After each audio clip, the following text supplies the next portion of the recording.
It looks like we have maybe 5 to 10% damage in here. Fruit grower Bill McIntosh checks his peach trees for frost damage after another cold night.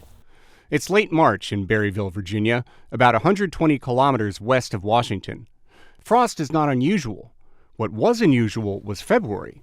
It was Virginia's warmest on record. The peach trees started blooming early. This year we're probably every bit of 3 weeks ahead of what a normal season should be.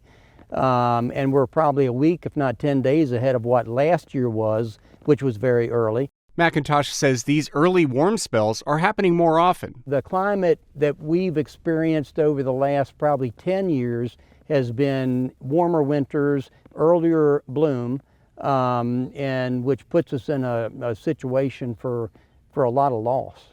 When temperatures dipped, he says the plums fared worse than the peaches. This is really just a complete wipeout, just completely fried.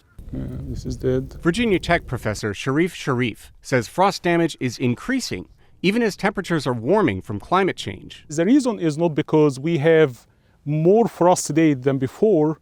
The reason is the shift in flowering. He says late winter warmth lures trees out of dormancy and into flowering too early. And once the tree is in the bloom state or the flowering state, they become far more sensitive to any low temperatures and cold and freeze damage.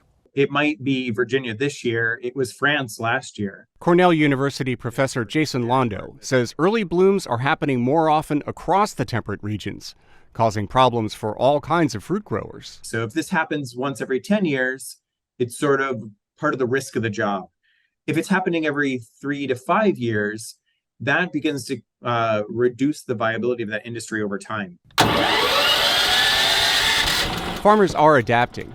McIntosh invested tens of thousands of dollars in frost-fighting heaters and fans. He says it's worth the cost, but it's not for everyone. Whether it's frost, heat, droughts, or floods, climate change is forcing farmers everywhere to adapt.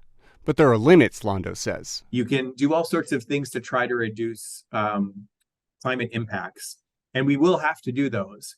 At some point, the economy won't play out, and that production will have to move.